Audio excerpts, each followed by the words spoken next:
So this is our third day on the mountain.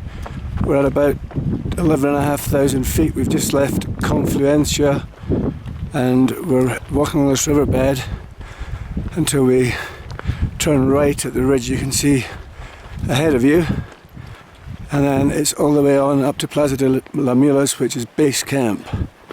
So far it's been relatively easy going, but it's only going to get worse.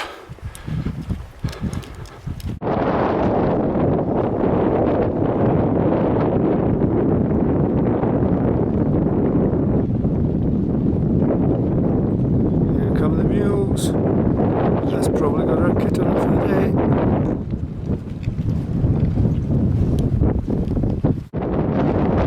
Okay, so it's afternoon, New Year's Day.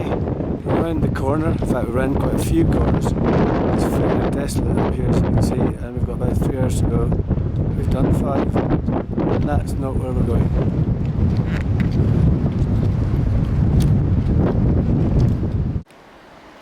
Right, so here we are at base camp on Aconcagua. That's our tent in the foreground.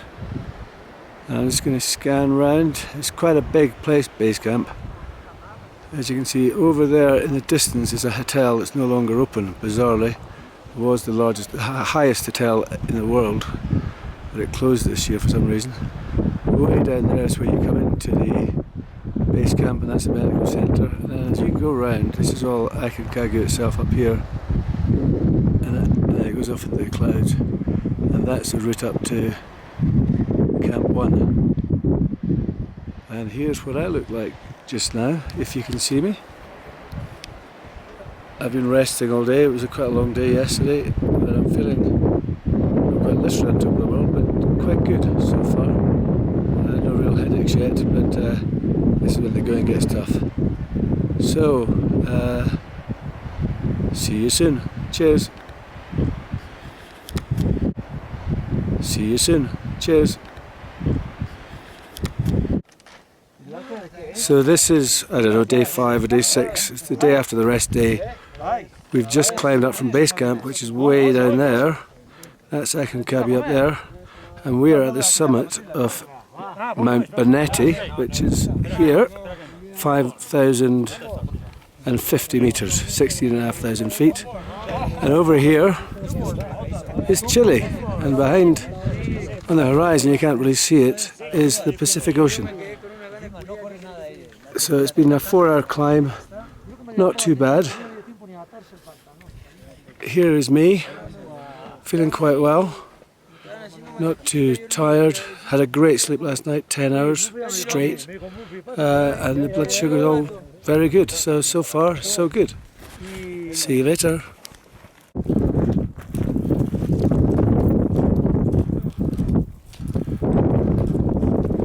That was a really steep slope that you basically just run down and slide in the scree.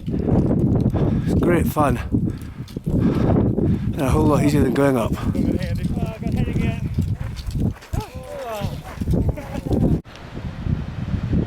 Hi, this is day 6, I think.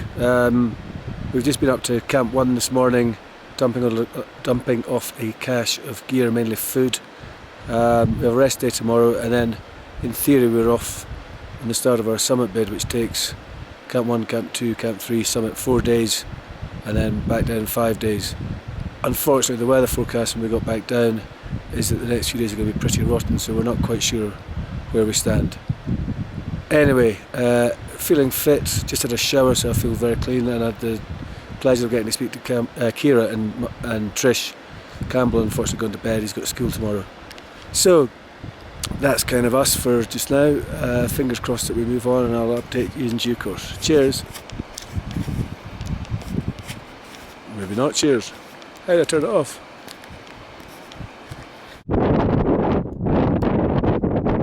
So this is base camp, and right up there is that saddle up there.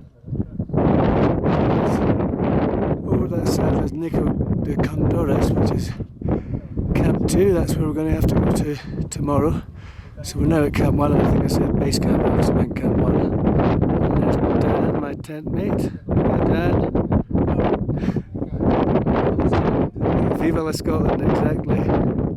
So we had a good walk up. Because I was carrying less weight than everyone else, I found it quite easy. Unfortunately, we've got one man down at the moment. Volker has pulled a muscle in his back, bending to pick up a rock of all things. And hopefully he'll be recovered. The Spanish doctor had a look at him.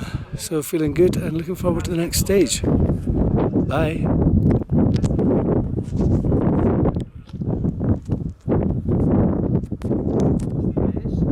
Stop! I'm not pressing the right buttons.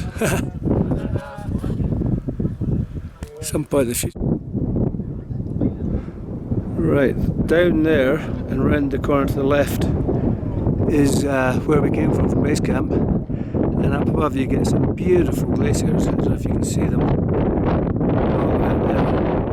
But unfortunately, this is looking west, and as you can see, there's a rather nasty large cloud, which kind of suggests we've got some bad weather coming. So we will be in for a bit of a cold night. But anyhow, hopefully we'll be onwards tomorrow.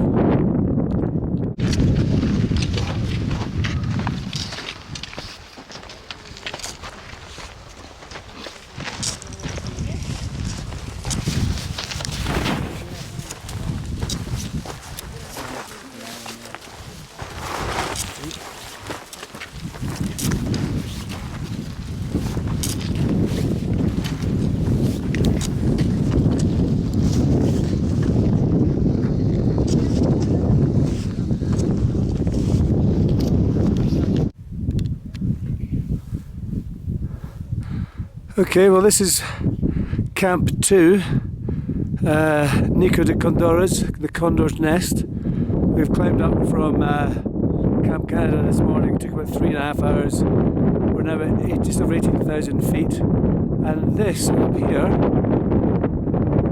is where we're going. Doesn't look too far away now,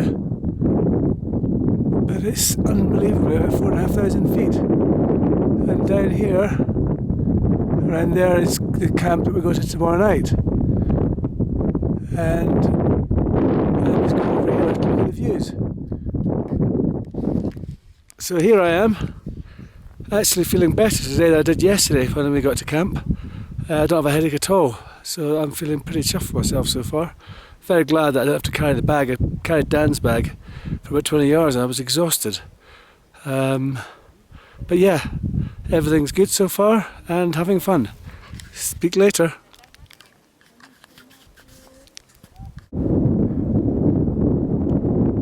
Okay, I've just walked over to the other side of the saddle, which is the Nico de Condores camp, and you've got to see the views. They're just stunning.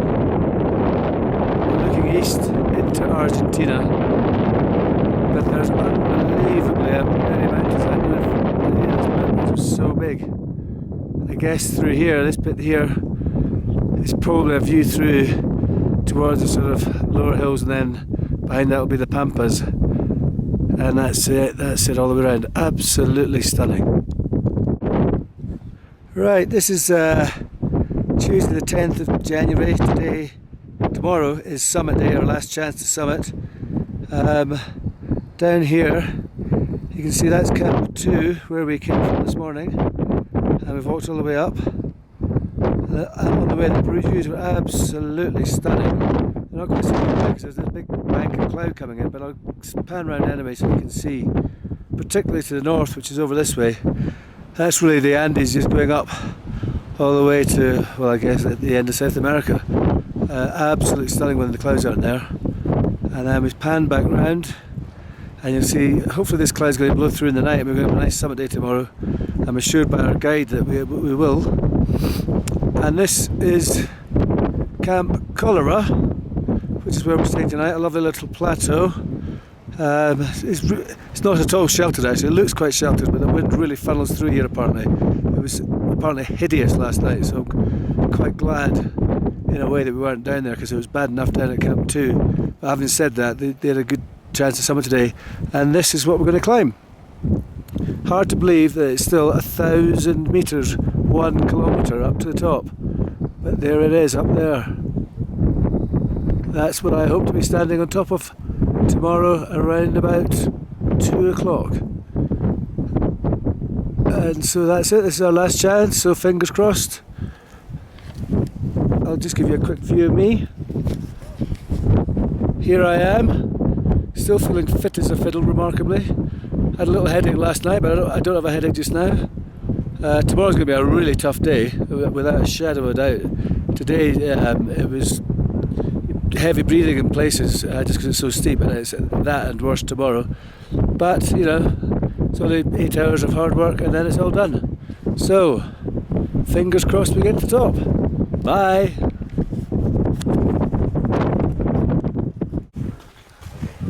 Well, this is the view from the foot of the Canaletto. Absolutely stunning. And the next bit is way up there. And up. And then you get over that. You go over that way somewhere. It's actually only 250 vertical metres to the summit. About 800 feet. But I've just bailed out. I got going up the Canaletto, I got about 20 metres up it, and I just looked up and I realised there was no way I was going to get up and get back down. I didn't have enough energy to do both. So, rather disappointingly, I've given up. So I'm just waiting for a guy to take me down. So that's it, game over. Still, at least I'll get down back in the tent soon and can wallow in my misery. Speak to you soon. At least I'll be back home soon. Cheers! Well, I'm still sitting at the Canaletto, waiting for a guide to take me down. I've just discovered that the problem I had was a blood sugar one. I've been taking a lot of sugar going up because I'd been very low this morning, and then I rectified that. We started climbing, and I was struggling to get a reliable blood sugar measurement as soon as I pricked my finger. Whilst the meter was up to temperature, the blood in my finger was freezing before I could get it into the test strip. So I couldn't really get a reliable reading. So I was, as a consequence, taking a lot of sugar, particularly going across the traverse, which is a traverse, but it's also incredibly steep, and it's pretty dangerous if you fall off it. So whilst I was roped up, I made sure I had plenty of sugar to avoid that possibility. The downside of which, of course, is that I got way too high. And when I arrived at the foot of the Canaletto, the blood meter just said high. So I took some instinct to bring that down. We set off, and I had absolutely no energy and was slightly lightheaded, which is I guess a classic symptom of being hyper. So I sat down and decided to check my blood again, and it was still 30, which is the highest meter reading I've ever had. So I've taken my more insulin now. That'll get it down to operating range, and probably means that I'll have enough energy to go back up, but won't have a guide to do so. So that's doubly gutting. Anyway, we are where we are. Right, it's now the day after we got back down from our attempt on the summit, and I thought I'd just give you a little tour of base camp, which is basically, I think we've spent a total of 9, but maybe even 10 nights here. Up there is the glaciers I've probably taken lots of pictures of. They're absolutely stunning, I absolutely love them. And just round here, that's our lovely latrine system, which we've had the joys of from time to time. And around here, these are all the Aymara stores where they keep everything, and in there's where all the guides and cooks and helpers sort of work out. That's where we get our water. And we're down here, and these yellow and white tents are one for each party, and that's where we have our food every day. And as you can see, they're all quite spacious inside. And then further down here, just so you know, on my left is Aconcagua itself in all its glory. And if I zoom in, I think that's a summit up there. That's a summit, yeah, right there, and the rock just in the middle of the screen, just behind that and to the top of it is basically where we got to, or I got to yesterday. So that's us. Back down to base camp. As you can see, it goes on quite a long way.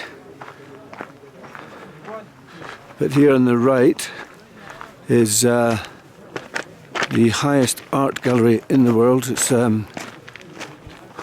hosted by quite an eccentric, as you'd expect, artist, Miguel, I can't remember his surname to be honest, but this is where you can use the internet and also get the satellite phones. And there you are, there's a little bit of green, palm tree, and there's the art gallery itself. I won't bother trying going inside, but he's got lots of work. Some I think they're actually pretty nice, but I can get them online, so I shall have a look at them in the cold light of day rather than buying impulsively and then trying to work out how to get an original painting or chalk drawing, whatever they are, home. I won't bother going much further down, but as you can probably see, it goes on for some way. There's hot showers down there. I'll just zoom in on them, which I've had the pleasure of only once. $10 a time, no point being too clean. And then all of the major companies have got their own little area set out.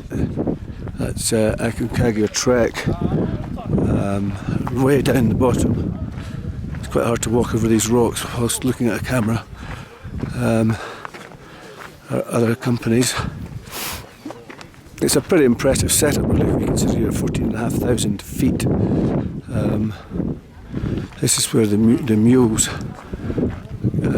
arrive at, although our one seemed to come right up to our camp area. And yeah, I'll just stop around about here. You can see the red and white huts, tents down there. That's Inca Expeditions, who are probably the biggest expedition organiser for Aconcagua. And away in the distance is the medical centre and the park guard station and the helicopter pad beside that. So a fairly big base camp in reality, but then if you think you have 30 people a day attempt the summit, I think 3,500 or 4,000 every season, which is only 120 days long, so it needs to be pretty big. And here is Moa. Probably need to zoom out a wee bit so you can see me.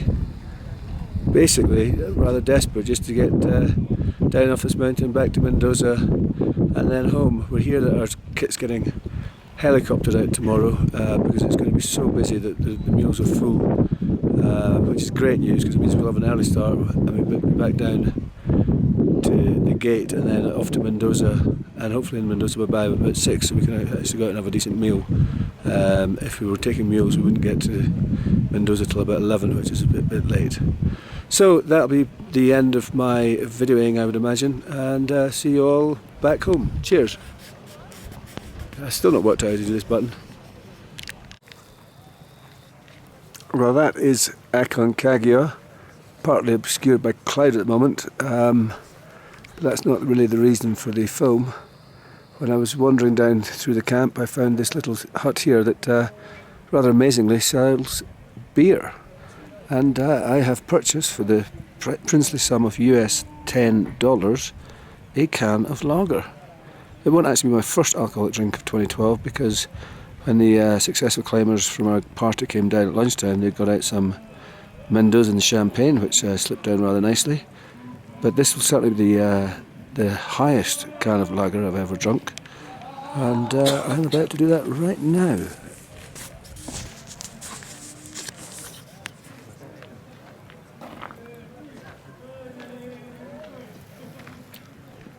Yummy.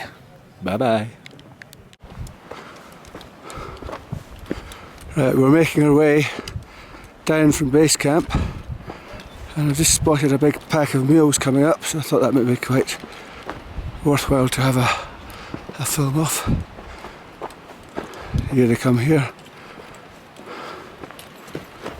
I'll just stand behind this rock so that they don't get in the way. Here they come. Fully loaded off to base camp. I've started off about 6 o'clock this morning. It's now about 9. Oh, here's one going the other way. And there's the, I don't know what they're called, rancheros or something. Muleros, I guess. And all the way around there is up towards base camp, which is up there. So we've covered quite a long way in an hour. It's amazing how much quicker you go on the way down. Right.